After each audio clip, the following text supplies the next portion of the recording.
Ben Roberts-Smith took this legal action saying that he just couldn't live with the fact that his name was being blackened unfairly like this.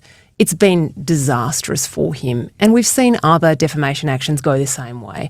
Bruce Lehrmann versus Network 10 and Lisa Wilkinson was a similar disaster. Yeah.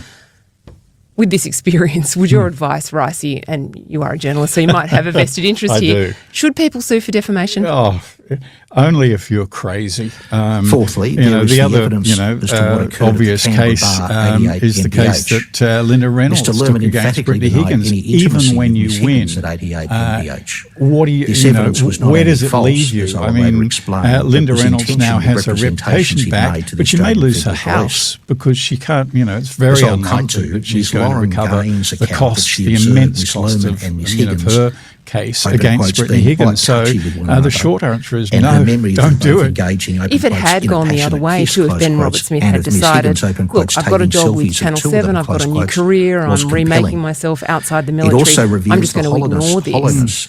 I feel as though there are quite a lot of Australians out there who might think, well, violent things happen in war. He was out there fighting for Australia. He might have pushed a few people down some cliffs or shot some people, but that's what happens in war.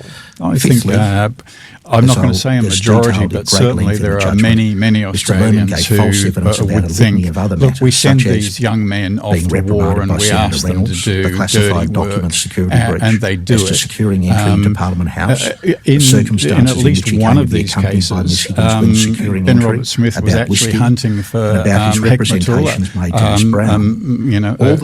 an Afghan Taliban who had just murdered 3 Australian soldiers in cold blood. I think a lot of people would get a lot of slack for departing from the truth if you thought it was expedient in war zones. And look, we understand that in this case, deal with what I describe in the judgment as the spotlight detour. That Ben Roberts-Smith has been found to have killed the preceding section had been drafted prior to Easter Sunday. Soldiers, on the field often have a much better sense than we do, sitting back in our armchairs, of who the enemy actually is. A former senior producer on the Spotlight program, was called to establish the propositions that left it. To the extent of what might be described as collateral rewards given to Mr. Lehrmann for his cooperation with the Seven Network were more extensive than had previously been stated.